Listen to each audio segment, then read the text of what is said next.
शौक है खाना बनाने का, और मैं केकड़ा जो है उस समय भी बम्बई से मंगवाता था, कोई लोकल छोटा मोटा केकड़ा नहीं रहता था। हाई कोर्ट ने ये टिप्पणी की कि बिहार में सरकार नहीं चल रही है, बिहार में जंगल राज चल रहा है। ये जो भाषण है हम 2010 से सुनते आ रहे हैं, सही बात। नया क्या कर रहे हैं हम? अगर मैं वकील होता तो मैं इस सभी चीज से ज्यादा सक्सेसफुल होता, जो पॉलिटिक्स में भी जहां पहुंचा हूं इससे भी ज्यादा सक्सेसफुल होता है, and I would have been happier than what I am today.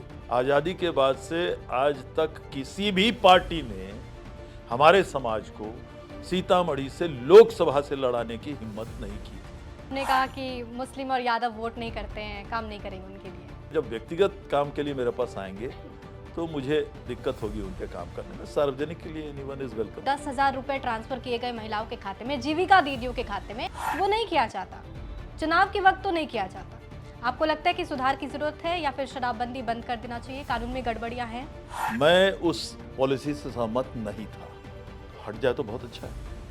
मैंने कहा साहब आपने कानून बिहार के लिए बनाया है और आप शपथ लेने के लिए कह रहे हैं कि मैं कभी इसका सेवन नहीं करूंगा वगैरह वगैरह। मैं बिहार में रहूंगा तब तक नहीं करूंगा, बाहर जाऊं तो क्या दिक्कत है आपको? रियलिटी इज दिस कि पहला बिक रहा है शराब, दूसरा राजस्व का नुकसान हो रहा है। तो जब तस्वीरें सामने है तो समीक्षा क्यों नहीं हो रही है?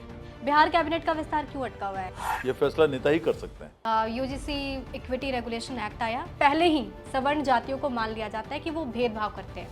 मैं इसे अननेसेसरी समझ रहा था अभी। ज्यादातर आपने सीसीटीवी कैमरे लगवाए हैं सर, कई सारे ऐसे कैमरे लगाए गए जिसमें लोकेशन आइडेंटिफाई नहीं है, लेकिन जब 4 सीसीटीवी कैमरा लगाएंगे मॉनिटर तो एक ही होगा ना सर, तो यहाँ प्राइस तो कम होगा। राजनीति में आदमी तो बिना उंगली के तो होता नहीं, तो चलेगा ही, तो उठाना ही पड़ेगा किसी पर उंगली। बिहार की राजनीति ने पिछले 2 सालों में 2 बड़े फैसले दिए। पहला 2024 में लोकसभा चुनाव, जिसमें एनडीए को जनता ने भारी मतों से विजय दी है और संसद भेजा जेडीयू के वरिष्ठ नेता देवेश चंद्र ठाकुर को। इसके साथ ही 2025 के विधानसभा चुनाव में जनता ने एक बार फिर से डबल कन्फर्मेशन दिया और जेडीयू, बीजेपी, एलजेपीआर और तमाम जो पार्टियां हैं एनडीए के गठबंधन में, उन्हें भारी मतों से विजय दी और एक बार फिर से मुख्यमंत्री बने नीतीश कुमार। बिहार की जनता ने यह साबित किया कि बिहार की जनता को निरंतर और स्थिरता वाली सरकार चाहिए। लेकिन बिहार, खास करके सीतामढ़ी, विकास की दिशा में कैसे आगे बढ़ेगा? क्योंकि जनता ने डबल कन्फर्मेशन दिया है, तो उस ताकत से नई दिशा में सीतामढ़ी कितना आगे बढ़ेगा, इस पर चर्चा करेंगे। जेडीयू के वरिष्ठ नेता और सीतामढ़ी से सांसद देवेश चंद्र ठाकुर इस वक्त हमारे साथ हैं। सर, बहुत स्वागत है आपका। बहुत बहुत धन्यवाद, आपका भी स्वागत है। Sir, you crossed 75, I hope. No, I am not cross 75, I have reached 73। Okay, so ये पूरा जीवन, करियर कैसा रहा? बहुत अच्छा रहा, नो कंप्लेंट्स, बहुत अच्छा रहा। 90s के दशक में आपने शुरुआत करी, आपकी जर्नी जो हुई वो शुरू हुई, और अभी मुझे लगता है कि 36 तो पहुंच गए होंगे। 36 सालों का अनुभव, लंबा अनुभव। अभी जब बिहार को देखते हैं ओवरऑल ऊपर से, तो कैसा दिखता है राजनीतिक तौर पर? बहुत मजबूत दिखता है, बहुत स्थिर दिखता है और बहुत ही स्टेबल दिखाई देता है। खास करके बहुत लोगों ने, आप लोगों ने, आप कल्पना नहीं कर सकते हैं कि बिहार आदरणीय नीतीश कुमार के आने से पहले का क्या बिहार था। No one can imagine, it's very difficult to imagine, because Bihar, there must have been some other states also which were not so developed, but Bihar was absolutely in a very very bad state. आदरणीय लालू जी का राज था, development उनके पैमाने थे नहीं, और जो 15 साल उन्होंने राज किया, पॉलिटिकल तो स्टेबिलिटी रही उनकी, इसमें कोई शक नहीं है, लेकिन उन्होंने बिहार को बहुत ज़्यादा, गवर्नेंस उनकी प्रायोरिटी थी नहीं। उनकी प्रायोरिटी थी कि मैं पॉलिटिक्स में बना रहूं, चाहे जिस कारण से हो। और वो 15 साल जो राज किया उन्होंने, नतीजा ये हुआ, इन शॉर्ट में बता देता हूं, कि हाई कोर्ट ने किसी केस के बीच में ये टिप्पणी की कि बिहार में सरकार नहीं चल रही है, बिहार में जंगल राज चल रहा है। High Court of Judicature at Patna. तो एक लाइन में मैं बता रहा हूँ, बाकी डिटेल में जाने की कोई ज़रूरत नहीं है, क्योंकि this is not a political platform. तो उस 15 सालों में हम बहुत पीछे चले गए, उस पहले भी हम डेवलप्ड नहीं थे, अनडेवलप्ड स्टेट थे, लेकिन उतनी ख़राब हालत नहीं थी। लेकिन इस 15 साल में और बहुत ज़्यादा पीछे चली गई बिहार, और बिहार की इमेज तो और बहुत ज़्यादा बीटिंग लिया। बिहार की इमेज ने बहुत ज़्यादा मतलब मार खाया बिहार के इमेज ने, और हम लोगों ने वो देखा है, हम लोगों ने वो झेला है। आप लोग कल्पना नहीं कर सकते हैं उसकी। और उससे अगर हम कंपेयर करते हैं, स्वाभाविक है, हमने वो राज देखा है, उस समय का कार्यकाल देखा है, उस समय की बदहाली देखी है, और आज की जो पॉलिटिकल स्थिरता, अभी जो आपने कहा कि हम लोकसभा में इतनी बहुमत से आए, और फिर अभी रात जो विधानसभा की चुनाव हुई, अभूतपूर्व सफलता हम लोगों को मिली, ये उसी का नतीजा है। ये उसी का नतीजा है, क्योंकि जो उस 15 साल में आदरणीय नीतीश जी को हो गया, 20 साल हो गया, तो वो जब आए तो उस समय की जो हालत थी, आज भी करीब करीब बहुत सारे फ्रेश मतदाता आए हैं जिन्हें वो उस समय का बात याद नहीं है, लेकिन जो पुराने हैं वो तो सबको याद है।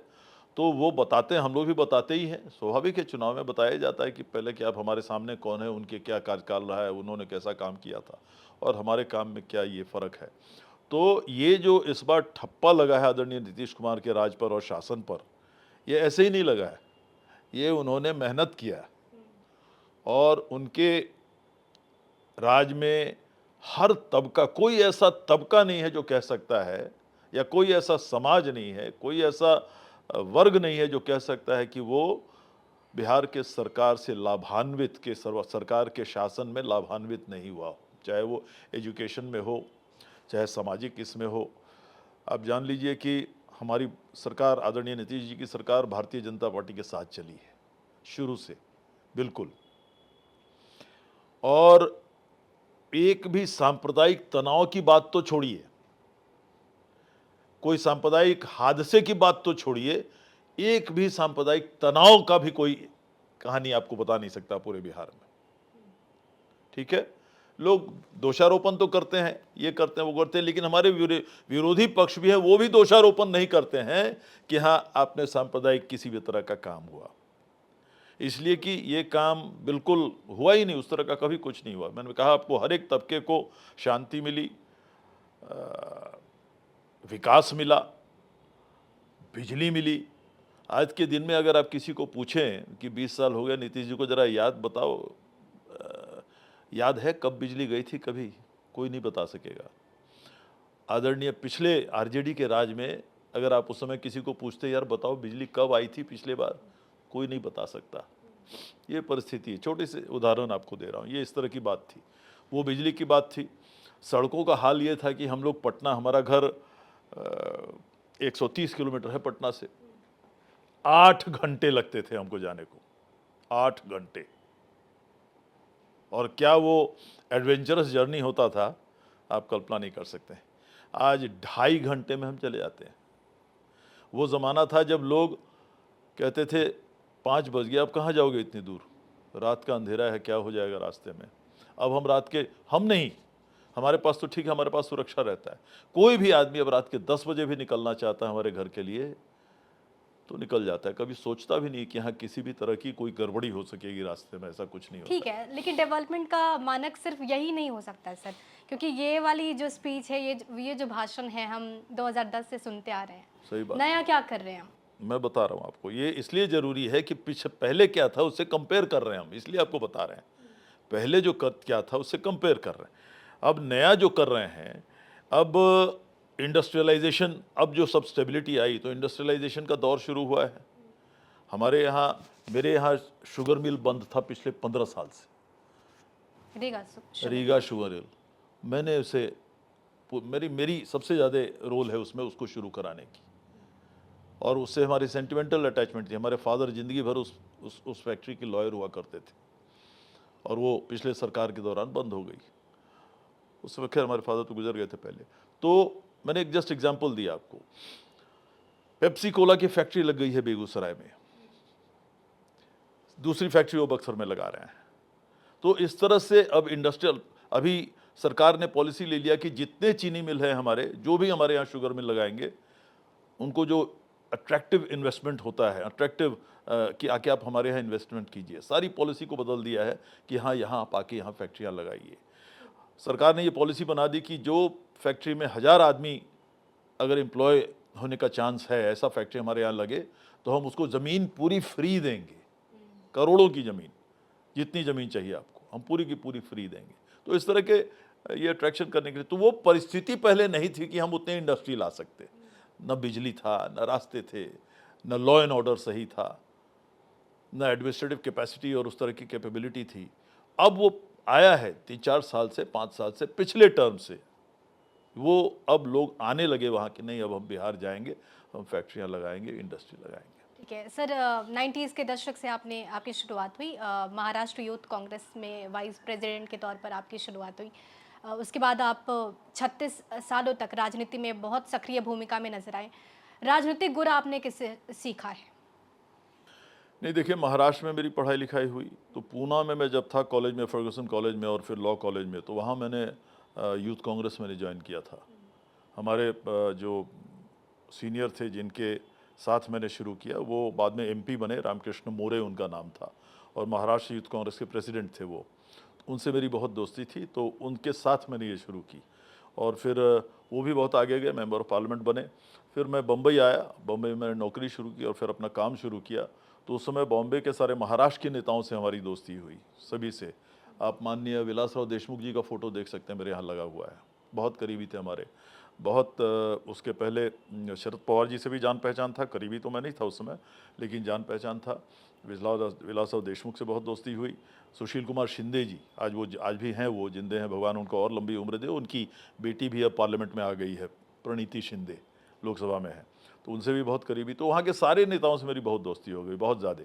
तो वहाँ हम लोग यूथ कांग्रेस में काम किए, लेकिन वहाँ चुनाव लड़ने का कभी मैंने नहीं सोचा। मैंने ये फैसला किया था कि अगर चुनाव लड़ूंगा तो मैं अपने राज्य में जाके लड़ूंगा, और वही हुआ। 90 से मैंने शुरू किया, और 90 में ही मैं जीत जाता, लेकिन हमारे कांग्रेस में था उस समय में, हमारे कांग्रेस के अपने सीनियर लीडर लोग जो थे बिहार के, नाम नहीं लेना चाहूँगा, उन लोग ने ही कुछ कॉन्स्पिरेसी करके हमारा जो मुझे जहाँ से लड़ना था, सैदपुर से आप लड़ना चाहते थे। आखिरी दिन पर मुझे चेंज करा दिया दूसरी जगह। तो यही परिस्थिति थी। खैर ठीक है, मैं ये समय फेट में बहुत बिलीव करता हूँ, जो होना होता है वो होता ही है। तो वैसा हुआ, और फिर इंतज़ार किया मैं, और फिर बाद में मैंने सोचा कि अब समय बहुत हो गया, तो ग्रेजुएट्स कॉन्स्टिट्यूंसी लड़ते हैं अब बिहार में जो है, तो उसकी मैंने तैयारी की और इंडिपेंडेंट नहीं, लड़ा मैं। आपकी लोकप्रियता हमें इस तरह भी नजर आती है, क्योंकि मुझे लगता है कि 4 जिले, 28 विधानसभा क्षेत्र और 5 लोकसभा सीटों को कवर करने वाला स्नातक क्षेत्र से आप एमएलसी बने, वो भी 22 निर्दलीय। निर्दलीय 22 साल रहा मैं। जी, तो ये आपकी लोकप्रियता बताता है। काम करने का तरीका होता है अपना अपना। ठीक है सर, अगर आप पॉलिटिशियन नहीं होते तो क्या होते? बिजनेसमैन होता। बिजनेस तो है ही हमारा, बिजनेस तो है ही, बिजनेसमैन होता। वकील होते? वो गलती मैंने की। अगर मैं वकील होता तो मैं इस सभी चीज़ से ज़्यादा सक्सेसफुल होता है, जो पॉलिटिक्स में भी जहाँ पहुँचा हूँ इससे भी ज़्यादा सक्सेसफुल होता है, ऐसा मेरा मानना है। यू माइट डिफर, लेकिन that is my this thing. क्योंकि जो मैं जिस कॉलेज में पढ़ा, मैं जिस कॉलेज से मैंने वकालत पढ़ी, मेरे फादर सबसे सीनियर लॉयर थे हमारे ज़िले के for the last 35 years of his life, he was the senior most. और मैं जहाँ पूना में पढ़ा, ILS, इंडियन लॉ सोसाइटी, वो जैसे नेशनल लॉ स्कूल्स हैं आज पूरे देश में, भोपाल में है, कहीं कई जगह है, दिल्ली में है, सही जगह है। उस समय the top 3 law colleges India में से वो पूना के कॉलेज का नाम था, जहाँ से मैं फर्स्ट डिवीज़न में पास किया, इंडियन लॉ सोसाइटी का। और उस समय अगर मैं प्रैक्टिस शुरू किया रहता, आई एम श्योर कि I would have succeeded and I would have been happier than what I am today. लेकिन मैंने कहा ना, फेट में मैं बहुत विश्वास करता हूँ। आप चाहते कुछ और हैं, होता कुछ और है आपकी ज़िंदगी में। लेकिन बीच में एक तस्वीर भी सामने आई, पहले तो आपने कांग्रेस ज्वाइन किया था, कांग्रेस आपने छोड़ा, फिर आप नौकरी करने लगे, जॉब करने लगे, अचानक से क्या हुआ सर? नौकरी कह सकते हैं आपकी नौकरी करने लगे, लेकिन वो कंपनी ने मुझे सीधे डायरेक्टर बनाया उसमें, और उस कंपनी का मैनेजमेंट मैं देखने लगा। इसलिए वो पोजीशन ऐसा था कि वो एक बहुत प्रेस्टिजियस पोजीशन था, चैलेंजिंग था, इसलिए वो बहुत कम समय तक वो चला। मैं चला मतलब मैं उसमें रहा, फिर उसके बाद फिर मैं ज़्यादा पॉलिटिक्स की ओर बढ़ता चला गया। फिर आपने निर्दलीय एमएलसी का चुनाव जीता। निर्दलीय MLC का चुनाव जीता 2002 में सबसे पहली बार, 8 में दोबारा जीता JDU से, क्योंकि तब तक नीतीश जी आ गए थे। तो उनके जैसा लीडर तो हम आज भी उनको अपना लीडर मानते हैं, उस समय से लीडर मानते हैं। तो आपने जेडीयू का चयन क्यों किया? मैंने बताया आपको, आदरणीय नीतीश जी से पहले जो सरकार थी वही तो 2 चॉइस था, और किसका चॉइस करता मैं। और हमने देखा कि इस आदमी में वो ईमानदारी है, काम करने के तरीके, because he was already a central minister. वो तो यहाँ पर रेलवे मिनिस्टर भी थे, एग्रीकल्चर मिनिस्टर भी थे, तो we had seen his work. तो मैं इंडिपेंडेंट रहते हुए ही उनके साथ व्यक्तिगत रूप से मैं जुड़ गया था। पार्टी नहीं जुड़ा होगा, लेकिन मैं जुड़ गया था, और उस दिन से आज तक उनके साथ ही हूँ। बिहार विधान परिषद में आप अध्यक्ष भी रहे, आपकी भूमिका काफ़ी वहाँ पर हमें मजबूत नजर आई, सक्रिय नजर आई। कई बार विपक्ष ने सवाल पूछे होंगे, विपक्ष के सवालों को आप कैसे देखते हैं बिहार में?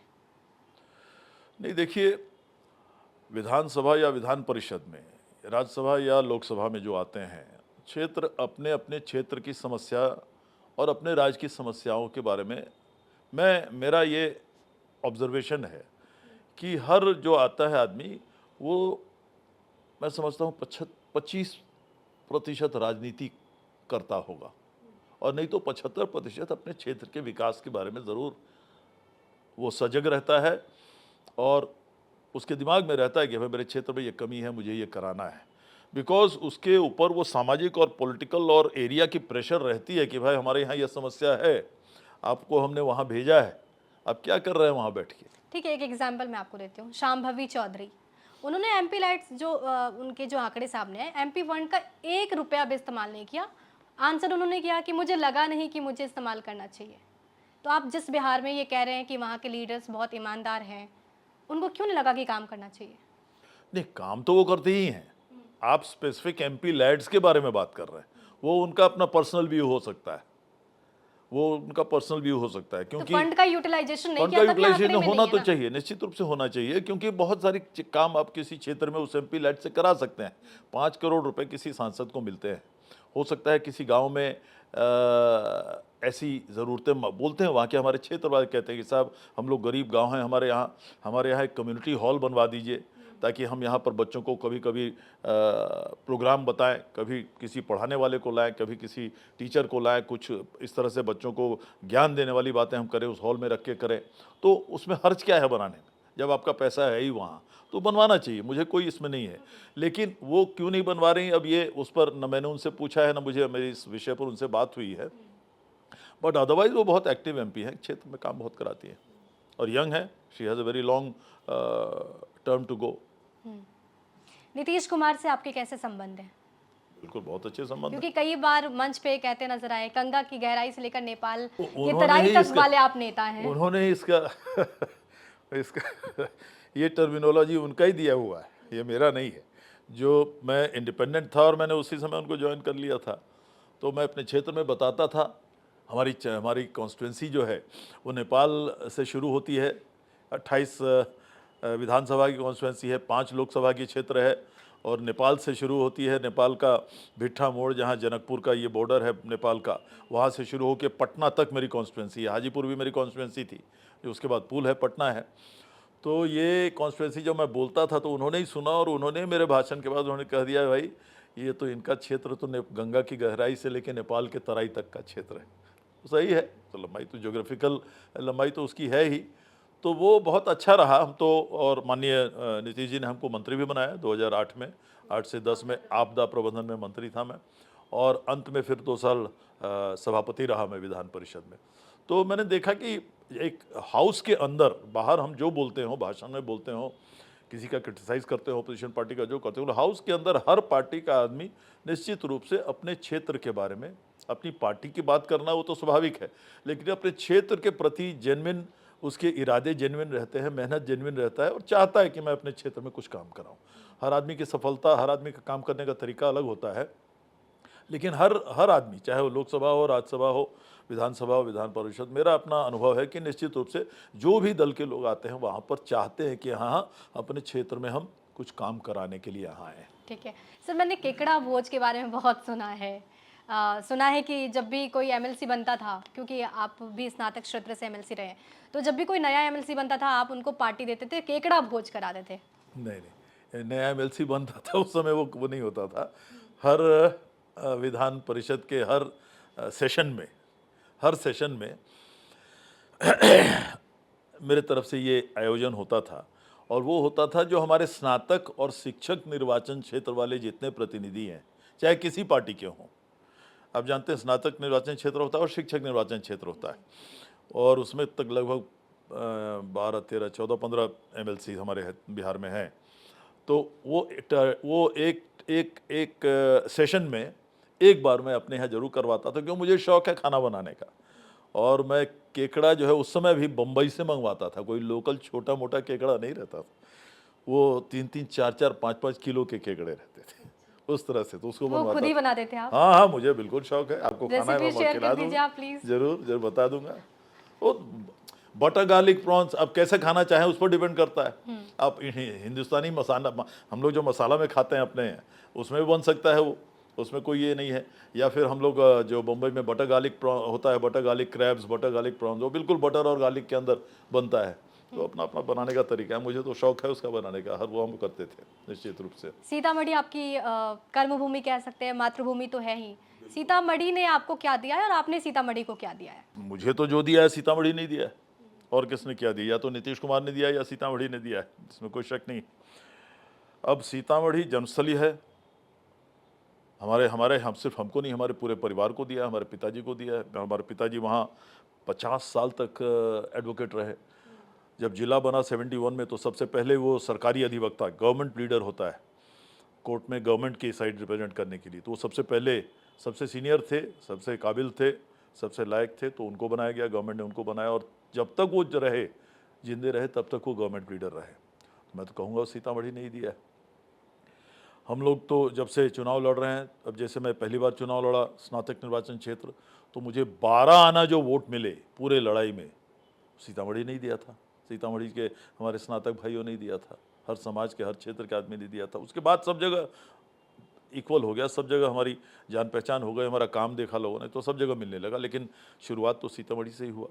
तो सीतामढ़ी तो सिर्फ जन्म नहीं, राजनीतिक जन्म, राजनीतिक पद, सब कुछ अगर कुछ नहीं दिया है। और फिर अभी लोकसभा में आप कल्पना नहीं कर सकते हैं, बिहार में आप जानते हैं कास्टिज़म कितना ज़्यादा चलता है। अब लोग अपनी अपनी जात को ढूंढते हैं वोट देने के लिए हमेशा, और ये बहुत पहले से है, वो कोई अभी आया है या नहीं, कोई आदमी इसके लिए दोषी नहीं है। तो मैं सिर्फ आपको सूचना के तौर पर बता दूं कि आज तक मैं ब्राह्मण समाज से आता हूं, और आज तक, आज़ादी के बाद से आज तक, जब मैं लड़ा, आज़ादी के बाद से आज तक किसी भी पार्टी ने हमारे समाज को सीतामढ़ी से लोकसभा से लड़ाने की हिम्मत नहीं की थी। ये आपको नहीं पता होगा, कभी आज तक नहीं किया था। I am the first man from my community to contest Lok Sabha elections from Sitamarhi. इसलिए आपका दर्द छलक गया। आपने कहा कि मुस्लिम और यादव वोट नहीं करते हैं, काम नहीं करेंगे उनके लिए। वोट नहीं करते हैं मैंने नहीं कहा, मैंने कहा मुझे उन्होंने वोट नहीं दिया। तो सार्वजनिक की वो थोड़ा सा एडिट करके आप लोगों ने दे दिया होगा कि हमने ये नहीं कहा कि उनका काम नहीं करेंगे, हमने कहा कि सार्वजनिक काम पर हर आदमी का अधिकार रहता है, क्योंकि वो सार्वजनिक पैसा रहता है, गवर्नमेंट की पैसा रहती है। लेकिन व्यक्तिगत काम के लिए जो मेरे पास आते हैं, तो इतना काम मैंने इन लोगों का किया है आज तक, 30 साल, 35 साल, 40 साल से, और ऐसे ऐसे काम किए जो कल्पना कोई नहीं कर सकता है, उस तरह के काम किए हैं। और तब वो मेरे चुनाव के समय मुझे देखते हैं कि मैं जेडीयू से हूँ और बीजेपी से हूँ, तब वो भूल जाते हैं कि मैंने क्या क्या उनके लिए काम किया। तो स्वाभाविक रूप से जब व्यक्तिगत काम के लिए मेरे पास आएंगे, तो मुझे दिक्कत होगी उनके काम करने में। सार्वजनिक के लिए anyone is welcome, always welcome, ये मैंने कहा था, वो मैं आज भी उस पर स्टैंड करता हूँ, उसमें कोई ये नहीं। तो अभी प्यार मिलता है आपको यादव से, मुस्लिम से? अभी तो काम कराने आते हैं तो प्यार करेंगे ही ना, फिर से देखेंगे क्या तो होता आपको है। लगता है कि 2029 में यादव मुस्लिम कोई आपके बात साथ नहीं, उससे होंगे? कोई फर्क नहीं पड़ता, उन्हें बेचारे नहीं दिए तो भी जीता ना मैं तो। सर, मुझे लगता है बहुत कम लोग ये जानते होंगे कि बिहार में जब हम 22 मार्च को बिहार दिवस मना रहे होते हैं, उसके पीछे एक सबसे महत्वपूर्ण और प्रमुख चेहरा है देवेश चंद्र ठाकुर। 2000 में आपने आरजेडी की सरकार को एक लेटर लिखा था, रिकमेंड किया था कि राजस्थान और महाराष्ट्र में जैसे वहाँ के दिवस मनाए जाते हैं, बिहार में भी मनाना जाना चाहिए। 2006 में आपने नीतीश कुमार से ये आग्रह किया, और आखिरकार 2010 से बिहार दिवस मनाया जाता है, तो ये श्रेय आपको जाता है 22 मार्च को जब हम गर्व के साथ कहते हैं कि हम बिहारी हैं और हम बिहार दिवस सेलिब्रेट करते हैं, तो उसके पीछे आप एक महत्वपूर्ण चेहरा हैं। मैं ही हूँ, मैं ही हूँ, दूसरा एक भी कोई नहीं है। फिर उसको तुरंत, अगर इस बात की अहमियत क्या है ये आप समझ सकते हैं और नीतीश जी का क्या विचारधारा आप समझ सकते हैं। मैंने जैसे उनको बताया कि सर अपने यहाँ बिहार में बिहार दिवस जैसे महाराष्ट्र दिवस 1 मई को मनाते हैं, अलग अलग राज्यों में मनाया जाता है, 15 अगस्त में अपना इंडिपेंडेंस डे मनाया जाता है, वैसे कई राज्यों में बिहार अपना अपने अपने राज्य का स्थापना दिवस मनाया जाता है। जब मैंने महाराष्ट्र का आपको ये दिया, तो मेरी जो पढ़ाई शुरू हुई बचपन से, सब हम लोग बाहर ही पढ़े, तो महाराष्ट्र में 1 मई को महाराष्ट्र दिवस मनाया जाता है। महाराष्ट्र में 1 मई वहाँ का स्थापना दिवस है, तो वहाँ मनाते थे हम लोग। तो धीरे धीरे हम वापस जब भी जाते थे बिहार, तो लोगों से पूछते थे भाई बिहार दिवस, बिहार का स्थापना कब हुआ, बिहार दिवस क्यों नहीं मनाया जाता? तो लोग हंसते थे, क्या बिहार दिवस की बात कर रहे हो, यहाँ तो है ही नहीं ऐसा कुछ, ऐसा तो कुछ नहीं। किसी के पास कोई सेटिस्फैक्ट्री जवाब नहीं मिलती थी। तो जब मैं एमएलसी बन गया 2002 में, तो मैंने इस पर रिसर्च शुरू किया, तो देखा मैंने हर राज्य में अपना अपना स्थापना दिवस है, हमारे बिहार में क्यों नहीं है? तो और मैंने डीप शुरू किया, इतिहास निकालना शुरू किया। उस समय तो कोई आर्टिफिशियल इंटेलिजेंस और ये गूगल नहीं था, निकालना शुरू किया। तो हमने देखा कि 1911 में हिंदुस्तान की राजधानी 1911 में कलकत्ता से दिल्ली ट्रांसफ़र हुई। 1911 में अंग्रेज़ों ने, अंग्रेजी हुकूमत थी उस समय, वो ट्रांसफ़र हो गई, दिल्ली आ गई। और 1912 में ये बातें शुरू हुई अलग अलग स्टेट्स के डिवीज़न की। तो 12 में ये बात हुई, जो बंगाल, बिहार और उड़ीसा एक ही राज्य था, इनके अलग अलग बंटवारे होने शुरू किए। और 12-13 के बाद 12 में डिक्लेरेशन हुआ, और उसके बाद ये शुरू हुआ कि कौन किस दिन गवर्नर जनरल आए हमारे बिहार में, वो तारीख निकाला हमने। किस दिन एक्चुअल फॉर्मेशन हुआ स्टेट का, वो फॉर्मेशन हुआ। और वो चिट्ठी बना के मैंने आदरणीय लालू जी को, उस समय आदरणीय राबड़ी जी सीएम थी, आदरणीय नीतीश जी की सरकार बनी नहीं थी, उसी समय मैं उनके पास पहले लेके गया था कि आदरणीय लालू जी, ये ऐसे समय पूरा इतिहास निकाल के लाया हूँ, ये रिकॉर्ड है। और दुखद आश्चर्य है कि अपने यहाँ बिहार में बिहार दिवस नहीं मनाया जाता है। तो वो इसके महत्व को बहुत ज़्यादा नहीं समझे, या इसको बहुत इम्पोर्टेंटली सीरियसली नहीं लिया उन्होंने। मैंने कहा चलिए कोई बात नहीं। नीतीश जी की सरकार बनी, 6 में सरकार बन गई, तो उसके बाद हम उनके पास गए 2-3 महीने के बाद, वही पूरे रिकॉर्ड्स लेके। तो मुझे लगता है कि उन्हें 5 मिनट भी नहीं लगा इस बात के सीरियसनेस को समझने में। उन्होंने तुरंत अपने कैबिनेट सेक्रेटरी को बुलाया, गिरीश शंकर जी, मुझे याद है, ही वाज आईएएस ऑफिसर, वो कैबिनेट सेक्रेटरी थे। उनको बुलाया और उन्होंने कहा देखिए कैबिनेट सेक्रेटरी साहब, ज़रा देखिए ये एमएलसी साहब हैं, देखिए ये क्या लाए हैं। तो वो भी पढ़े, तो कहे हाँ सर ये तो बहुत इम्पोर्टेंट चीज़ है। तो उन्होंने कुछ रिमार्क भी पास की नीतीश जी ने, वो मैं नहीं कहना चाहूँगा यहाँ, लेकिन उन्होंने ये अफसोस जाहिर किया कि वो खुद के बारे में और उनके बारे में, आप आईएएस ऑफिसर हैं, मैं इतने दिन से सरकार में मंत्री रह चुका हूँ, कितने लोग पूरे यहाँ बिहार में इतने सालों से ये कर रहे हैं, किसी के दिमाग में ये बात नहीं आई कि बिहार में बिहार दिवस नहीं मनाया जाता है, स्थापना दिवस नहीं मनाया जाता है। कितने आश्चर्य की बात है। ऐसा उन्होंने कमेंट किया उस समय, ये उनको अभी भी याद होगा। और उन्हें तुरंत कहा चलिए इसको वेरीफाई कीजिए, ये तो सारा कागज़ इन्होंने दिया हुआ है, लेकिन वेरीफाई कीजिए और हम चाहेंगे कि ये हो जाए। उन्होंने फिर वो अपना पूरा रिसर्च शुरू किया, दिल्ली से कॉरेस्पॉन्डेंस शुरू किया, पूरा यहाँ आके पूरा निकाला, और जो मैंने दिया था वो तो ऑलरेडी मैंने किया हुआ था। साल भर 1.5 साल लगे, और 10 में या 12 में फिर जाके हुआ कि हाँ साहब बिहार दिवस मनाया जाएगा। 3 डेट थे जो चॉइस था, जिस दिन डिक्लेरेशन हुआ, जिस दिन गवर्नर जनरल आए यहाँ, या फिर जिस दिन स्टेट बना, तो वही वो 22 मार्च का डेट फिक्स हुआ। और 22 मार्च उसके बाद जो कैबिनेट मिनिस्ट्री हुई, संजोग से मैं उस कैबिनेट में सदस्य था, मैं भी मिनिस्टर था, और राजगीर के पहाड़ों पर वो कैबिनेट मीटिंग हुई, वहीं पर वो डिक्लेयर हुआ, और माननीय मुख्यमंत्री ने डिक्लेयर किया उसमें कि ये काम इनका है, सब कोई ताली बजाइए, इन्होंने ही इसको दिया है सबसे पहले। तो खैर ये हमारे लिए गर्व की बात है, ये बात हो गई। लेकिन ये नीतीश जी ही थे जो इसका महत्व समझे, और उसके बाद ज़ोरदार मीटिंग यहाँ पर हुई। हमारे अभी जो राष्ट्रीय कार्यकारी अध्यक्ष हैं उन्होंने एक मीटिंग की यहाँ पर बिहार दिवस का, माननीय मुख्यमंत्री आए और फिर मुझे उन्होंने कहा कि आप शताब्दी उत्सव समारोह आ रहा है 2015 में, वो बम्बई में आप करा सकते हैं तो कराइए। मैंने कहा साहब बिल्कुल कराएंगे, और आप जो भी जिस आदमी ने भी उस मीटिंग को अटेंड किया होगा उससे पूछ लीजिए आप कैसी मीटिंग रही होगी। उसकी फ़ोटो बाहर है, 1.5 लाख का वो ग्राउंड है, आपको लगेगा जैसे 2 लाख आदमी है बाहर खड़ा, अकेला। बाकी मेरी पूरी टीम ने काम किया, लेकिन I was the sole organiser of that event in every manner. It was very very highly successful. आज भी हमारे मुख्यमंत्री याद करते हैं तो बोलते हैं कि मीटिंग हुआ था तो वैसा हुआ वैसा। आप याद करते तो खुश तो हो जाते होंगे कि मैंने कुछ तो किया है अच्छा। बिल्कुल बिल्कुल, I have given something to the state. Yes इसमें क्या शक है। सर, 2024 में लोकसभा चुनाव हुए। लोकसभा चुनाव में एनडीए को भारी बहुमत मिला, शानदार जीत हुई। 2025 में भी विधानसभा चुनाव में एनडीए की शानदार जीत हुई और हैरान करने वाले आंकड़े सामने आए। 202 सीटें एनडीए जीतने में कामयाब हो पाती है। लेकिन विपक्ष इसे ये कहता है कि चुनाव आयोग, निर्वाचन आयोग ने चुनाव जिता दिया है। अब क्या समझते हैं कि विपक्ष इसके लिए तारीफ करेगा नीतीश जी की? वही तो विपक्ष है इस देश का, स्वाभाविक है वो तो ये कहेंगे ही। लेकिन नीतीश जी 20 साल से मुख्यमंत्री हैं बिहार के। उससे पहले रेल मंत्री थे भारत सरकार में, उससे पहले कृषि मंत्री थे भारत सरकार में, और हिंदुस्तान और बिहार की राजधानी दोनों से आप वाकिफ़ हैं, यहाँ की पूरे राजनीतिक व्यवस्था से आप वाकिफ़ हैं। ऐसे कितने नेता आप मुझे बता सकते हैं कि जिनका इतना लंबा कैरियर रहा हो और जिस पर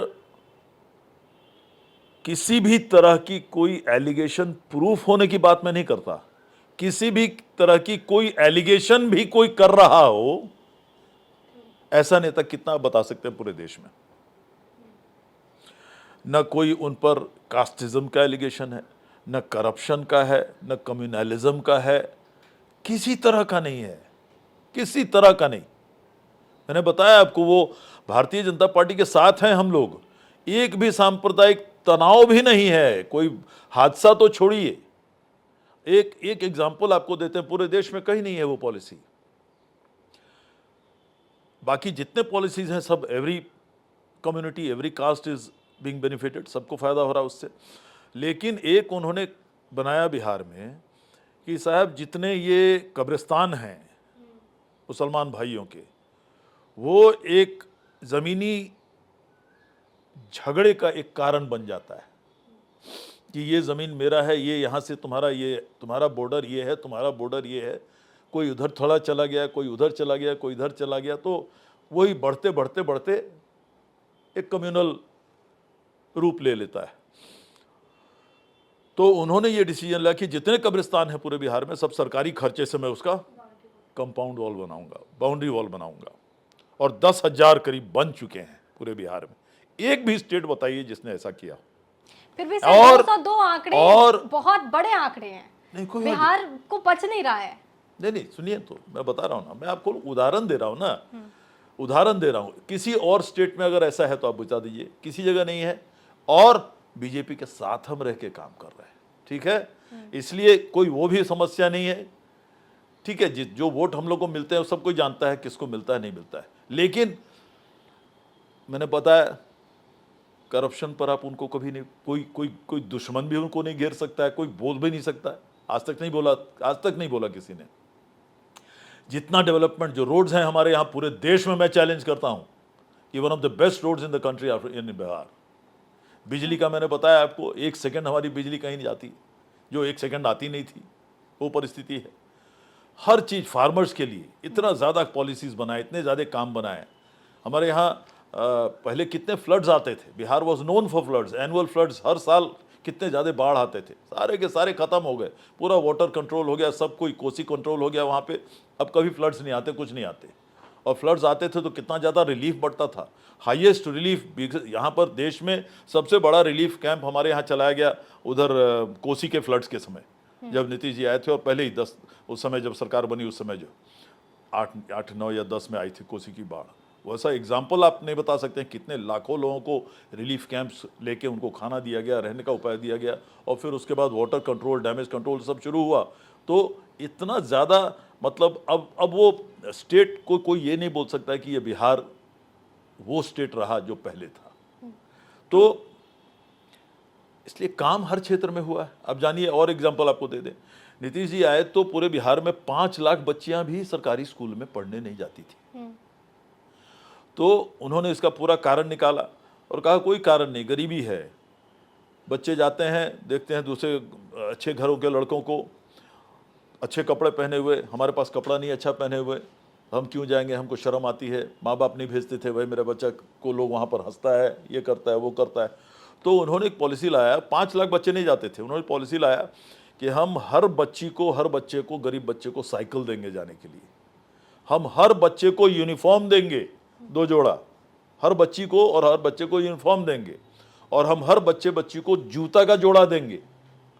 और 3 साल के अंदर जो 5 लाख बच्चे जाते थे स्कूल में, पूरे बिहार में सरकारी स्कूल में, वो 75 लाख तक पहुंच गई। ये उनका पॉलिसी है। तो जैसे मैंने पहले ही कहा, एक भी तबका नहीं है which has not benefited from his rule. तो ये 20 साल का नतीजा है। लोग कहते थे एंटी इनकम्बेंसी हम लोगों को दिखाई दे रहा है, आपके प्रेस वाले कहते थे एंटी इनकम्बेंसी दिखाई दे रहा। मैं कहता था मैं चैलेंज करता हूं तुमको, प्रो इनकम्बेंसी है, एंटी इनकम्बेंसी नहीं है।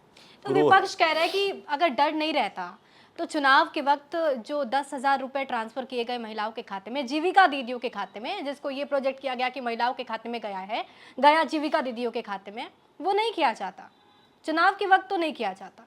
अब कहने को तो कुछ कहेगा ही ना भाई, क्यों विपक्ष हमको ऐसा है, नीतीश जी स्वर्ग भी बना देंगे तो विपक्ष तारीफ करेगा? आप बता दीजिए।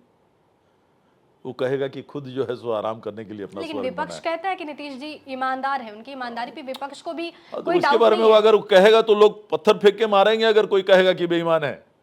ये परिस्थिति ये है तब। लेकिन ऐसा कुछ नहीं है कि उसके चलते कुछ हुआ, उसके चलते कोई वोट बढ़े होंगे, सीट्स बढ़े, ऐसा मैं नहीं मानता। सर, नीतीश कुमार की ईमानदारी पे तो बिल्कुल कोई शक नहीं है किसी को भी। विपक्ष की बात कर लेती हूँ। चुनाव के बाद बिहार में विपक्ष बहुत ठंडा पड़ा है और ये सब महसूस कर रहे हैं, देख रहे हैं। विधानसभा में भी जो आवाज़ें पहले उठाई जाती थी वो इस बार हमें देखने को नहीं मिली। बजट सेशन में अभी चल ही रहा है, लेकिन फिर भी जिस स्ट्रांगली जिस तरीके से विपक्ष आवाज़ उठाता था वो नहीं दिख रहा हमें। विपक्ष का कमज़ोर पड़ना, ठंडा पड़ना लोकतंत्र के लिए खतरा नहीं है? जब तक नीतीश जी हैं तब तक कोई खतरा नहीं। तो अगर अपोजिशन नहीं रहेगा तो लड़ाई किससे होगी सर, फाइट किससे होगी? नहीं, ऑपोजिशन तो नहीं है, ऑपोजिशन तो नहीं है। पहले भी जब ऑपोजिशन था तो कौन सी लड़ाई थी? कोई लड़ाई नहीं थी, सवाल ही नहीं। जब तक नीतीश जी हैं तब तक ऐसा कहीं कोई बिहार में कहीं कोई ये नहीं। तो वो तेजस्वी जो बहुत आक्रामक रहते थे, हर मुद्दे को भुनाते थे, सवाल पूछते थे, उनकी चुप्पी आपको खलती नहीं है? नहीं, हमको क्यों खलेगी? आपको हम तो नहीं लगता जानते कि थे अचानक से तेजस्वी यादव चुप क्यों हो गए? नहीं, अच्छा, अरे सवाल ही नहीं है, कैसे क्यों नहीं होंगे? जो रिजल्ट, अब बेचारे छोटा लड़का है, हम लोग क्या बोलेंगे उसको, बहुत बड़े पद पर रहा है, भगवान उसको सद्बुद्धि दे और प्रगति दे जीवन में, उसमें कोई ये नहीं है। लेकिन अब जैसे चुनाव की रिजल्ट जिस दिन काउंटिंग हो रहा है, उन्होंने कहा कि इतना ज़्यादा जो परसेंटेज ऑफ पोलिंग हुआ है वो ये दिखाता है कि वो जनता नाराज है इस सरकार से, और इसलिए ये सब प्रेडिक्शन गलत होने वाले हैं। और परसों के दिन मैं जाके स्वेरिंग इन मेरा होगा मुख्यमंत्री के रूप में, ये उन्होंने कहा था बेचारे ने। तो ऐसा नहीं है कि इसके चलते, ठीक है, मैंने कहा आपको वोट्स हमको जरूर ज्यादा मिले लेकिन हमारे सीट्स बढ़े, ऐसा मैं नहीं मानता। ठीक है, राज्यसभा चुनाव होना है। पवन सिंह बहुत स्ट्रांग फैक्टर हैं, क्योंकि माना जाता है कि पवन सिंह ने भोजपुर बेल्ट में बहुत फ़ायदा पहुंचाया है विधानसभा चुनाव में, उनके कारण बहुत बड़ी जीत एनडीए को मिली है। पवन सिंह राज्यसभा पहुंच रहे हैं? हमारे पार्टी से तो नहीं है वो, इसलिए मैं दूसरे पार्टी के बारे में तो बोलूंगा नहीं कुछ। नहीं, आपको मुझे कुछ जानकारी नहीं, मुझे जानकारी नहीं। आप चाहते हैं कि पवन सिंह को राज्यसभा पहुंचना चाहिए? मुझे इसकी जानकारी नहीं, और ये टिप्पणी इसमें करना बहुत होशियारी का काम नहीं। ठीक है, सर, शराबबंदी की समीक्षा की बात चल रही है। ये विपक्ष है वो लगातार ये कह रहा है कि शराबबंदी में गलतियां हुई हैं। आपको लगता है कि सुधार की जरूरत है या फिर शराबबंदी बंद कर देना चाहिए, कानून में गड़बड़ियां हैं? देखिए, मैं जो एक दो आदमी जब ये पॉलिसी लाया गया और इस पॉलिसी पर एक छोटी सी टिप्पणी भी इसके खिलाफ में किए, उसमें से मैं अकेला एक और आदमी थे बस, और कोई नहीं, और माननीय नेता के सामने किए। मैं उस पॉलिसी से सहमत नहीं था। तो हट जाए तो बहुत अच्छा है। बहुत कारण है उसके, क्योंकि पूरे दुनिया में आज तक कहीं भी ये पॉलिसी सक्सेसफुल नहीं हुआ है। उनकी इच्छा थी, उनके इरादे बिल्कुल सही थे, उनका ख्याल बिल्कुल सही था कि इससे भाई लोगों में एक गलत भावना आती है, मारपीट होता है घर में, जो गरीब लोग हैं उनके पैसे बच्चों के पढ़ाई के बदले उसमें चली जाती है। बात होती है, निश्चित रूप से होता ही होगा, इसमें कोई शक नहीं। बावजूद इसके ये प्रैक्टिकल नहीं, ये नहीं हो सकता है, कोई ख़त्म कर ही नहीं सकता है इस चीज़ को। इसको बंद करना ये सवाल नहीं है। तो उसमें ये तो हुआ, बहुत जगह हुआ कि दिखता था कि हाँ मिल रहा है, अभी भी मिल रहा है, कोई बॉर्डर के पार से, और लैंडलॉक्ड स्टेट है बिहार, इधर झारखंड है, उधर मध्य प्रदेश है, उधर उत्तर प्रदेश है, इस तरफ से उधर बंगाल है, तो सभी जगह लैंडलॉक्ड है, और हर एक जगह बॉर्डर तो सील्ड है नहीं, कोई गाड़ी से आ रहा है, कोई ट्रक से आ रहा है, कोई ना कोई ले ही आता होगा, तो अवेलेबल हो ही जाती थी लोगों को। तो it was not practically possible, it is never practically possible to ban that, so that we saw. इसीलिए मैंने जैसे जैसे मैं आपको बताता हूँ, माननीय सर ने हम लोग को कानून बनाया, और कानून के बाद उन्होंने दोनों हाउस में, पता नहीं आपको ये जानकारी है कि नहीं, दोनों हाउस में उन्हें सभी मेंबर्स को खड़ा करा के शपथ दिलवाया। देखा है, मैंने देखा है वो क्लिप। वो जरूरी नहीं था, लेकिन शपथ दिलवाया। तो सब कोई ने शपथ दिया, बेचारे विपक्ष वालों ने भी साथ दिया, क्योंकि कानून बन गया तो शपथ दिलवाया। तो हमारे यहाँ भी शपथ दिलवाया उन्होंने। तो बाद में उन्होंने किसी ने कहा कि साहब आपके तो 2 मेंबर शपथ के समय नहीं थे, वो गायब हो गए वहाँ पे, कानून तो कर दिया लेकिन कोई गायब हो गए। तो उन्होंने पूछा कौन लोग गायब हुए, तो उसमें से एक मेरा नाम था। अच्छा। हाँ, तो मुझे बुलाया गया, कहा आप शपथ के समय क्यों गायब हो गए? मैंने कहा सर बिल तो पास हो ही गया था, शपथ का क्या उसमें ये? तो नहीं, शपथ तो लेना चाहिए था। मैंने कहा साहब मैंने नहीं लिया। क्यों नहीं लिया? मैंने कहा साहब आपने कानून बिहार के लिए बनाया है, और आप शपथ लेने के लिए कह रहे हैं कि मैं कभी इसका सेवन नहीं करूंगा वगैरह वगैरह। मैं बिहार में रहूंगा तब तक नहीं करूंगा, बाहर जाऊं तो क्या दिक्कत है आपको? कोई, मैंने बात वहीं खत्म। इसलिए तो it was not a very practical thing. Sir, but reality is this कि पहला बिक रहा है शराब, ये डिनाइल नहीं है, क्योंकि हमेशा ये तस्वीरें आती हैं, इवन हमें मंत्री भी, नेता भी पीते हुए नजर आते हैं। दूसरा, राजस्व का नुकसान हो रहा है, तो जब तस्वीरें सामने है तो समीक्षा क्यों नहीं हो रही है? अब ये नेता का डिसीजन है, नेता सही करे गलत करे, नेता नेता है, उनके फैसले के साथ हैं हम लोग, सीधी बात।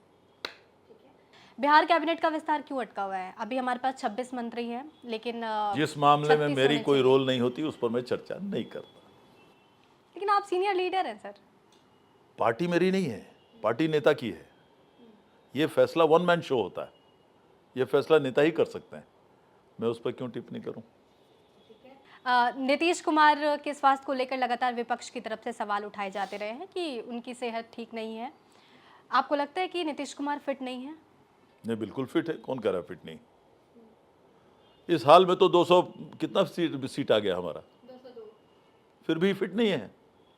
तो अब क्या चाहते हैं कि जितना हमारा 324 सीट हमारा ही हो जाए? नहीं, विपक्ष लेकिन लगातार नीतीश कुमार की कुछ तस्वीरें शेयर करता रहता है, जिसमें वो कभी अशोक चौधरी के साथ मजाक करते नजर आते हैं, कभी जब राष्ट्रगान चल रहा होता है उस समय कुछ उनकी एक्टिविटीज होती है जिस पर वो नहीं, ये हुआ है, घेरे में आ इसमें कोई ये जाता नहीं, कभी कभी हो जाता होगा, बट दैट वो प्रशासन या एडमिनिस्ट्रेशन को इफेक्ट करता हो, ऐसा तो नहीं दिखाई दे रहा है। लेकिन सवाल ये है सर कि हर जगह का रिटायरमेंट है, तो राजनीति में रिटायरमेंट क्यों नहीं है? जनता अगर चाहे तो आपको रिटायर करा ही देती है, और आगे। ट्रू, ठीक है। नीतीश कुमार के बेटे निशांत काफ़ी सादगी भरे प्रतीत होते हैं, और जेडीयू के ज़्यादातर जो नेता हैं, जो ग्राउंड लेवल पे हैं, कार्यकर्ता जो हैं, वो चाहते हैं कि निशांत की एंट्री होनी चाहिए। देवेश चंद्र ठाकुर को क्या लगता है, निशांत कुमार की राजनीतिक एंट्री होनी चाहिए? जहाँ तक मेरी जानकारी है उसने खुद मना किया है कि नहीं मैं नहीं आना चाहता हूँ, ये मेरी यही जानकारी है। अगर वो आना चाहते, एक तो नीतीश कुमार परिवारवाद के बिल्कुल खिलाफ हैं शुरू से, लेकिन अगर वो आना चाहते और जनता का प्रेशर रहता तो आ जाते, लेकिन मुझे नहीं लगता कि वो खुद भी आना चाहते हैं। उनका जो मेरी जानकारी है, मेरी सूचना है, वो नहीं आना चाहते। फिर जेडीयू का भविष्य क्या लगता है आपको? भविष्य बताएगा। जेडीयू का भविष्य क्या है ये भविष्य ही बताएगा। लॉ एंड ऑर्डर को लेकर लगातार सरकार घिर रही है, लगातार ऐसे क्राइम की खबरें सामने आ रही है। इवन पटना में भी ऐसे क्राइम की तस्वीरें सामने आती है, जिसके बाद सरकार पर ये दबाव है। लॉ एंड ऑर्डर को लेकर आपको क्या लगता है, सरकार की जो नीतियां हैं वो सही हैं? देखिए, लॉ एंड, एक बात, आपका इशारा किस तरफ है मैं समझ रहा हूँ। कुछ घटनाएं घटी हैं, कुछ घटनाएं जब घटती हैं अपराध की, कुछ क्राइम कहीं कहीं होता है, निश्चित रूप से वो दुखद है, but they do not come under the purview of law and order. जो पूरी तरह से फैल जाता है क्राइम, जो पहले हुआ करता था आरजेडी के राज में, कि कब कहीं वो तरह तरह के राइट्स हो रहे हैं, तरह तरह के कम्युनल राइट्स हो रहे हैं, कास्ट राइट्स हो रहे हैं, उस तरह के मास ऑर्गेनाइज क्राइम हो रहा है, वो लॉ एंड ऑर्डर में आता है। बट इंडिविजुअल केसेस हो रहे हैं ज़रूर, मैं ये नहीं कर रहा हूँ, मैं उसका खंडन नहीं कर रहा हूँ, लेकिन ये लॉ एंड ऑर्डर खराब है इसके चलते बोलना, आज के दिन में भी आप चले जाएं पटना, और पटना से रात में जो एग्जिट पॉइंट्स पर अपने लोगों को खड़े रखें, पटना शहर से बाहर जाने में, जो नॉर्थ बिहार जाता है, साउथ बिहार जाता है, ईस्ट बिहार जाता है, जहाँ भी जाता है, आपको रात में भी दिखाई देंगी। पूरे लेडीज़ रात में भी घूमते हैं शहर में, कहीं बाहर भी जाना हो, रात के 10 बजे भी निकलना हो, मुजफ्फरपुर के लिए, कहीं दरभंगा के लिए, कहीं छपरा के लिए, कोई नहीं अब उसके बारे में डरता वगैरह है। तो इंडिविजुअल केसेस होते रहते हैं, वो तो शायद ज़ीरो कभी नहीं हो सकता है कभी, लेकिन इस तरह से उसको लॉ एंड ऑर्डर खराब है, मैं अभी तक नहीं मानता, अभी तक नहीं मानता। इंडिविजुअल केसेस होते हैं, कहीं बढ़ते हैं, इसमें कोई शक नहीं, एंड देयर वो गलत है, वो कंट्रोल वो भी होना चाहिए, ठीक है, इसमें कोई शक नहीं। आलोचक ये कहते हैं कि भले ही आपकी सरकार बन गई हो बिहार में, लेकिन सरकार में वही थके हुए चेहरे हैं, घिसी पिटी सरकार है, क्योंकि वही कैबिनेट हमें नजर आता है, वही मंत्री नजर आते हैं, कोई बदलाव नहीं दिखता। तो इसमें दिक्कत क्या है? वही मंत्री अगर हैं और तब लाके हमारे को 302 सीट दे रहे हैं, 202 सीट दे रहे हैं, तो दिक्कत क्या है? तो ये लोगों ने उसी मंत्रालय पर, उसी मिनिस्ट्री पर ठप्पा मारा है ना, उसी मिनिस्ट्री को वोट दिया है ना, उसी मिनिस्ट्री के काम को वोट दिया है ना। चेंज आएगा, नया माइंड आएगा तो चेंज और अच्छा होगा। अब ये तो अब हो भी सकता है, नहीं भी हो सकता है, हो भी सकता है, नहीं भी हो सकता है। यूजीसी इक्विटी रेगुलेशन एक्ट आया, हालांकि सुप्रीम कोर्ट में ये मामला चल रहा है, लेकिन इस एक्ट के बाद एक खास तबके, खास करके जो सवर्ण जाति के लोग हैं वो नाराज़ हैं, इसलिए भी क्योंकि इसमें एक टर्म बहुत आपत्तिजनक है, जिसमें पहले ही सवर्ण जातियों को मान लिया जाता है कि वो भेदभाव करते हैं। आपका इस पे क्या टेक है? देखिए, हमारी सरकार जो करेगी तो हम तो उनके साथ में हैं, लेकिन व्यक्तिगत रूप से मैं इसे अननेसेसरी समझ रहा था अभी।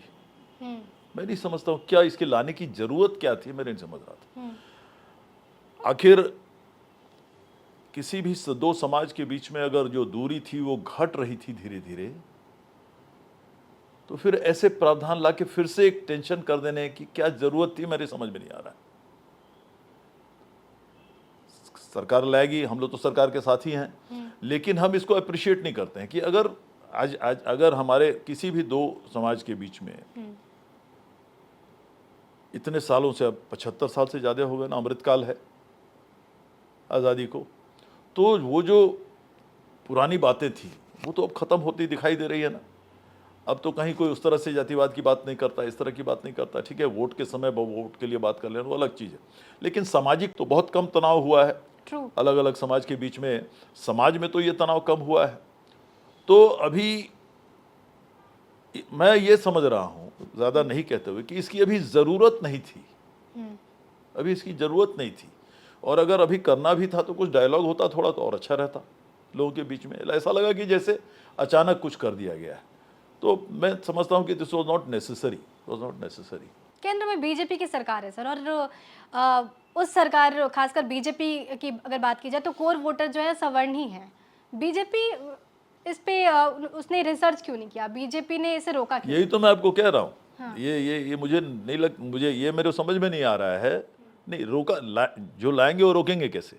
मैं बात कर रहा हूँ कि भाई ये लाने की अभी ज़रूरत क्यों पड़ी, ये मुझे समझ में नहीं आ रहा। मुझे अगर कोई समझाए, मुझे कन्विंस करे तो अलग बात है, लेकिन मुझे ये समझ में नहीं आ रहा है कि इसके लाने की अभी ज़रूरत क्या थी।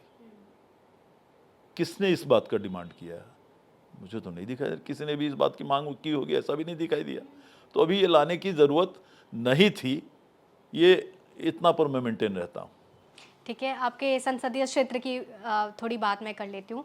2029 में अगर जनता आपसे हिसाब किताब मांगेगी, 3 उपलब्धियां आप क्या गिनाएंगे?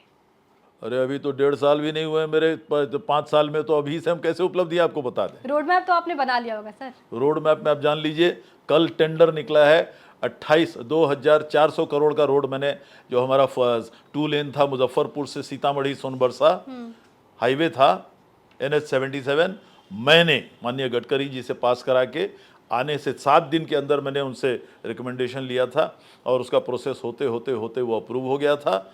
कल ही उसका टेंडर का डेट निकल गया। 2,500 करोड़ का अकेला वो मेरा काम है। 4 laning from Muzaffarpur Sitamarhi Sonbarsa border. ठीक है, मैं अपने हर चुनाव के इसमें 2 बातें कहता ही था, और बहुत बारी क्या ही जाती चुनाव में तो आप जानते हैं, लेकिन 2 बातें कहता था कि मैं करके रहूँगा। एक कि साहब माँ सीता की मंदिर हम बनवा के रहेंगे किसी न किसी तरह, क्योंकि ये 20 साल से हम ये बात बोल रहे हैं। और हर मीटिंग में कहता था, माननीय अमित शाह जी भी आए थे, उन्होंने भी मेरी इस बात को दोहराया मेरे चुनावी भाषण में शहर में कि देवेश जी ने जो कहा है, माँ सीता की मंदिर बन के रहेगी और ऐसी मंदिर बनाएगी कि पूरे देश के लोग आएंगे देखने के लिए। शिलान्यास हो गया, 1000 करोड़ की मंदिर बन रही है। माननीय अमित शाह जी और माननीय मुख्यमंत्री नीतीश कुमार ने साथ में बैठ के शिलान्यास किया, उसका काम शुरू हो गया। अहलुवालिया कंस्ट्रक्शंस को वहाँ मिल गया है, काम शुरू हो गया है। दूसरी बात मैं कहता था कि साहब जिस तरह से पूना से बम्बई डेक्कन क्वीन जाती है, सुबह की ट्रेन जाती है, सारे लोगों को जो काम करने वाले लोग हैं, मैक्सिमम उसमें 70% 75% ऐसे लोग हैं जो बेचारे खरीद नहीं सकते हैं मकान। बम्बई में जानते हैं कितना बड़ा मकान, कितना मकान महंगा होता है, तो जाते हैं, दिन भर काम करते हैं, शाम को उसी डेक्कन क्वीन से वापस आ जाते हैं। इस तरह की ट्रेन हम लोग को सीतामढ़ी से पटना खुलवाना है। मैं खुलवा के रहूँगा, आपको गारंटी देता हूँ। जीतने के 1 महीने के अंदर मैंने खुलवा दिया, 1 महीने के अंदर में। Sir what about Vande Bharat, राजधानी वो ट्रेन? सब आएगी, वो सब अपनी जगह पे है। There is no limit to this. The first requirement was this कि सुबह जाए आदमी, कोई स्टूडेंट को परीक्षा देने जाना है, सुबह ट्रेन में बैठे चले जाए, पटना पहुंच जाए, परीक्षा दे दे, शाम को वापस आ जाए। किसी माँ बाप को बेटी के सामान शादी के लिए खरीदी करने जाना है, पटना जाए, खरीदी करके वापस आ जाए। किसी को डॉक्टर से दिखाने जाना है, ऑपरेशन कराने जाना है, जाए पटना, वापस आ जाए। तो इस तरह का नहीं था हमारे यहाँ, वो हमने 1 महीने के अंदर शुरू करवा दिया। और भी ट्रेन हम लोग शुरू कराएंगे। ये सब अमृत भारत तो हमारे यहाँ शुरू हो गई, वंदे भारत नहीं शुरू हुई है। जो इतना वो रेलवे का उतना कॉम्प्लेक्स चीज़ नहीं है जैसे रोड ट्रांसपोर्ट है कि चलो भाई गाड़ी यहाँ से आप खुलवा दे। रेलवे बहुत ही बड़ा कॉम्प्लेक्स चीज़ है, उसमें कितनी बातें उसमें रहती होंगी। या कोई आपको, अगर आप कोई टेक्निकल आदमी से सुनिएगा तो समझिए कि उतना आसान नहीं रहता ट्रेन खोलना। फिर भी मैं तो समझता हूँ कि जितना ट्रेन आदरणीय मोदी जी के नेतृत्व में आदरणीय वैष्णव जी ने खुलवाया होगा, और जितनी अच्छी तरह से रेलवे की व्यवस्था उन्होंने करके रखा है, मैं समझता हूँ इससे पहले कभी नहीं थी। जनता के कुछ सवाल थे सर। ट्रैफिक व्यवस्था लचर है सीतामढ़ी में, ओवरब्रिज का निर्माण 5 साल से अधर में लटका हुआ है। आपको जानकारी नहीं है, 5 साल नहीं 10 साल से वो बन रही है। कोई railway overbridge, not overbridge, railway overbridge. उसमें दिक्कत यह है कि पहले जो समय लगा उसके चलते ये लग रहा है ऐसा, क्योंकि उसमें बहुत सारे लोग जो उसके नीचे रेलवे ओवर, ये वहाँ पर थी ब्रिज, वहाँ पर जो परिस्थिति थी रेलवे की, इसमें जहाँ पर दीवारें थी, तो वो वहाँ पर अतिक्रमण करके बहुत सारे लोग बैठे हुए थे। तो हम लोगों ने उनको भी, अतिक्रमण वालों को जो बहुत सालों से वहाँ थे, उनको भी जो है जो मुआवजा, उचित मुआवजा है, वो दिलाने काम किया। लेकिन उस पूरे प्रोसेस में बहुत समय लगा। अब जो एक्चुअली जो पिलर्स खड़े हो गए उसके बाद से स्पीड बढ़ी है, ब्रिज का काम शुरू है। 3 महीने के अंदर वहाँ, उसमें 2 साइड ब्रिज, एक साइड तो उतरना है शहर की तरफ वो उतर चुका है। दूसरी तरफ 2 जगह है, इधर पुपरी की तरफ जाने वाला है और उधर सोनबरसा की तरफ। शायद उसमें से इन्होंने एक, निर्माण की ही बात की है, 5 सालों से अंडर कंस्ट्रक्शन है, 5 साल लग रहे हैं सर।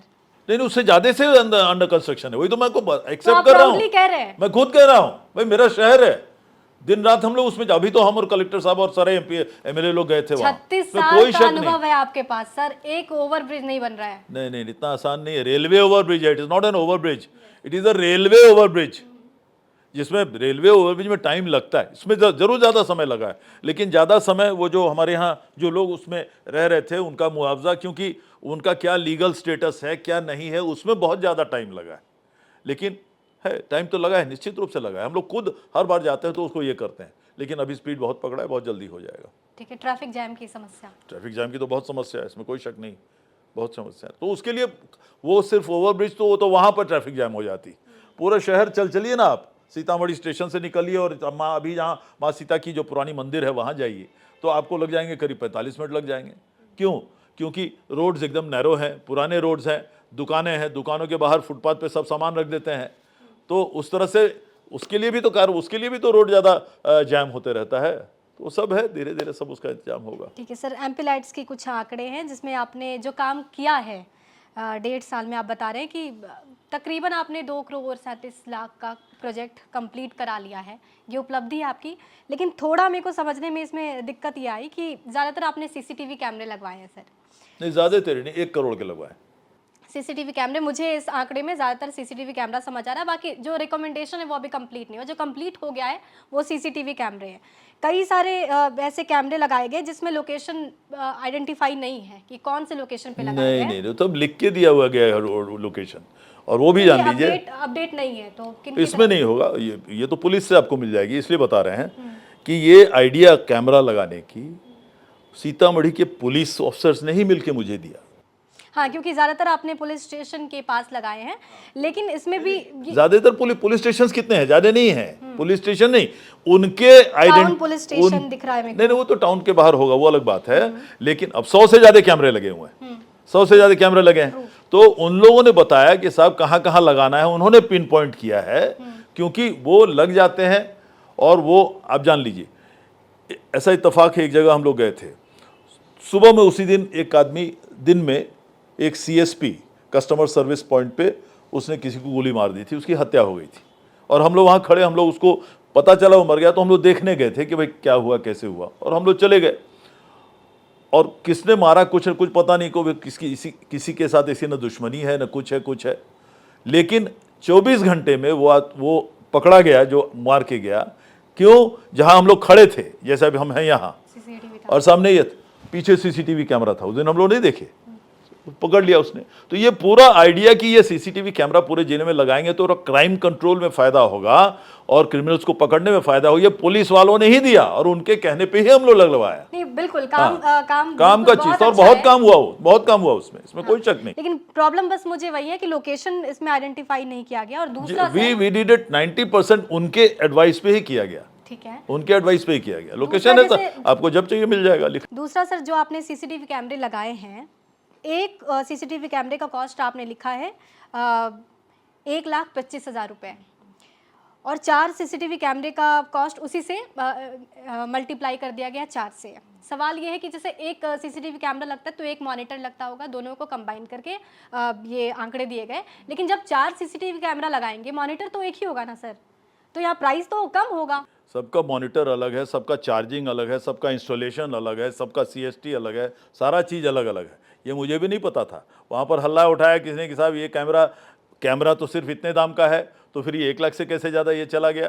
तो पूरा उसने दिया कि टेंडर में उसने भरा है कि किस चीज़ का पर कैमरा में क्या क्या कंपोनेंट्स है कॉस्ट के, टोटल सब चीज़ दिए हुए हैं उसने, कि साहब कितना उसका चार्जिंग है, कितना सिम चार्जिंग है, कितना इंस्टॉलेशन है, कितना बैटरी है, क्या है वगैरह सब चीज़। तब जाके वो मामला वो ख़त्म हुआ, नहीं तो हल्ला हुआ था, लोगों ने शुरू कर दिया था। ये तो करते ही हैं, उसमें क्या शक है। लेकिन उसमें कहीं कोई, और सब आइडेंटिफाइड जगह हैं जहाँ दिए हुए हैं, and all those places are selected by the police department. तो हम ये कह सकते हैं कि हमारे साथ ईमानदार सांसद हैं।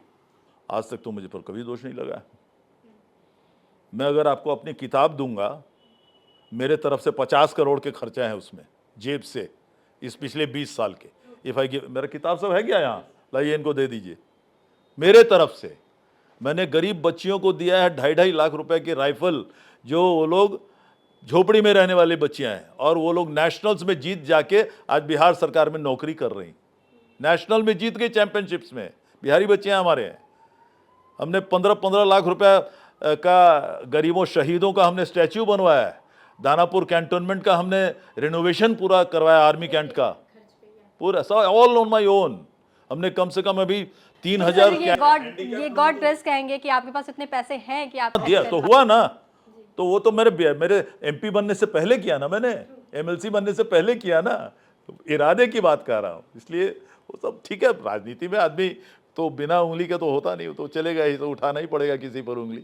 तो जब नीतीश कुमार पर उंगली उठते हैं तो और क्या चाहिए आपको। तो इसलिए मैंने कहा कि वो सब पॉलिटिकल बातें, उसमें कोई प्रॉब्लम नहीं, दैट कैन सर, गो। हम लोगों से ये सवाल पूछा जाता है जब भी हम नए इंटरव्यूज में जाते हैं कि अगले 5 साल तक आप अपने आप को कहाँ देखते हैं। आज मैं आपसे पूछती हूँ, अगले 5 साल में आप अपने आप को कहाँ देखते हैं? ये मेरे महान मतदाताओं पर निर्भर है कि अगले 5 साल में वो मुझे कहाँ पहुँचाते हैं। इसमें मुस्लिम और यादव दोनों शामिल। सब कोई हो, सब मेरा चुनौती है, कोई मेरे यहाँ का इन दोनों समाज का आदमी आ जाए और मैंने जो काम किया उनके समाज के लिए और उन लोगों ने क्या काम किया मेरे सामने डिबेट हो जाए। चलिए, बहुत शुक्रिया चुनौती है मेरा, जुड़ने के लिए। चुनौती है मेरा। Thank you so much.